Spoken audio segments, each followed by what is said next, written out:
Megan Hicks of I Run Far, and we're here on the North Island of New Zealand. It's a couple days before the 2017 Tarawera Ultramarathon. I'm with David Byrne of Australia, who's the returning second place finisher from last year. Yeah. Hey!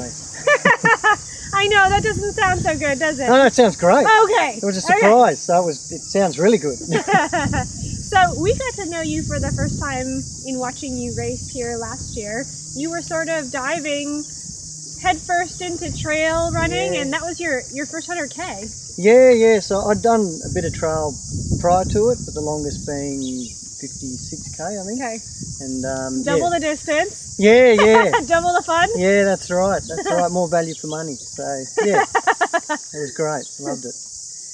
But since then, you've kind of gone. If you look at your results, you've just taken another dive deep into trail running in the last year. Yeah. Look, I kind of, for me, to be honest, it wasn't like my number one priority. Like, I love my running and all, but I kind of have to fit it in around life and work and everything. And the past year, haven't had the opportunity to race as much as I would have liked. And plus, I went and thought, well, I want to do things I'm really bad at. So I wanted to run up big mountains, or what I thought were big mountains. Yeah. And went and did that in Europe as part of a holiday over there, watching the Tour de France. And then, and didn't really pan out as I would have hoped. But I found results from a couple of races, the Eiger Ultra Trail and then the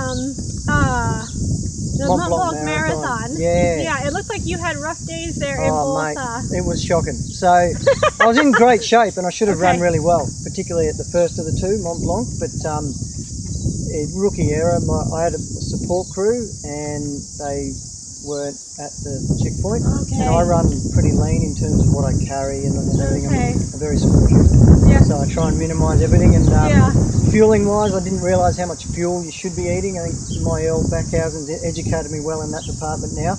And I didn't have support crew, and I kept going, and I just dug myself in a horrible hole, and then and ended up going from at the front to, I don't know where I finished, and now I just wanted to finish. Just get there. Pride. Yeah, because I always believe in finishing. It's easy to drop and pull out of a race and people forget that you're even there, and that's kind of a cop-out. And the same thing, that put me on the back foot once again, because I'm a small human. My body... I like that, I'm a small human. Yeah, well, I'm tiny, and more robust guys and girls, they typically can bounce back from those rough days a bit quicker. Well, that's just my thoughts on it anyway, and I find it takes me a very long time, even after long hard training runs, to get going again, and it put me on the back foot for when I got to the Eiger.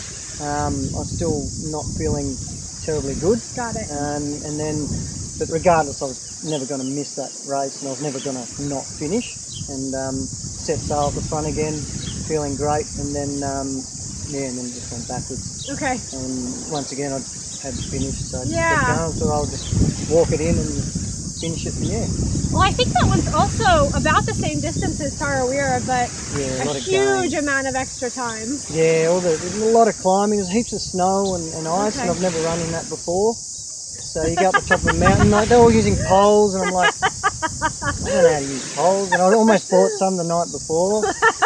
And I was walking around the streets going, I should buy some, and I was Googling videos on how to use them, and but that was awesome. Now I own a pair of poles, still haven't used them, but I bought some since then. I have them for next time.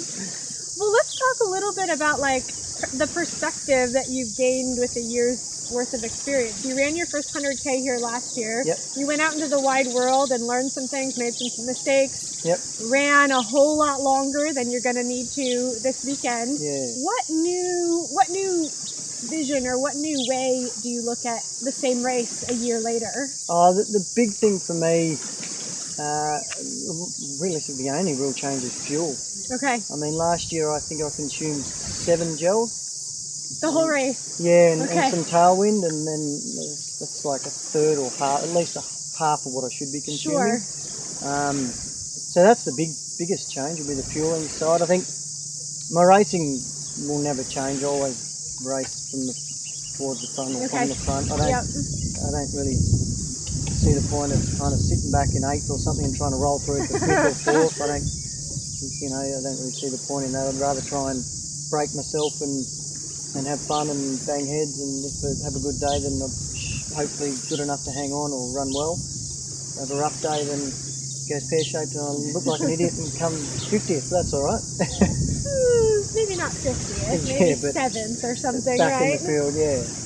Well, so the race dynamic this year, you've got the same guy that you headed off with last year, Jonas Wood here, but there's the extra chemistry of Jim Walmsley, who's another, you know, top and like speed guy who switched over into trail running and who has kind of an aggressive off the front racing style.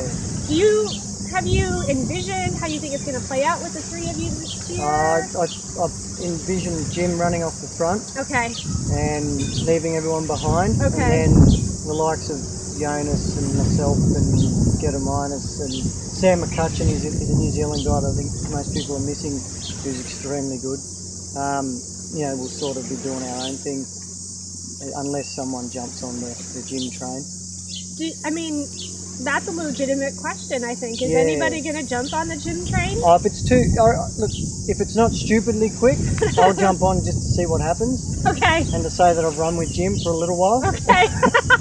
And then, but I don't know. I think Jonas is so experienced and he's so strong and almost metronomic in how he runs that, you know, he's probably going to do his own thing and back himself to roll through. Gediminas obviously is more of a mountain guy, but he's still awesome. I think he's got more leg speed than people give him credit for. He just hasn't raced short stuff, so we don't know. Yeah, that's right. Yeah. So yeah, I just think it's going to be it's an extremely hard race to plan for. It's unknown. Yeah. If someone goes with Jim and you don't, it's like, are they going to leave you behind? Yeah. You get on it and potentially pop at 50k, but you've got a big enough gap on the next guy to hang out. It should be fun. Yeah. Regardless. Yeah. So, is your mindset then to kind of see what Jonas does, or just go into your own comfortable pace from the get-go, no matter who's in front, who's in back, or? Yeah, look, it really does come down to if anyone gets on the gym train and how hard Jim goes. Because my attitude is, like I said, is I'll try and race to win, even if there's someone as awesome as Jim there. Yeah. You still got to have that self-belief, and if he's not going stupidly quick, then I'll probably get on that and see how long I can hang in. Whereas if he's going ridiculously fast, then it'll be suicide for me. It's probably suicide anyway.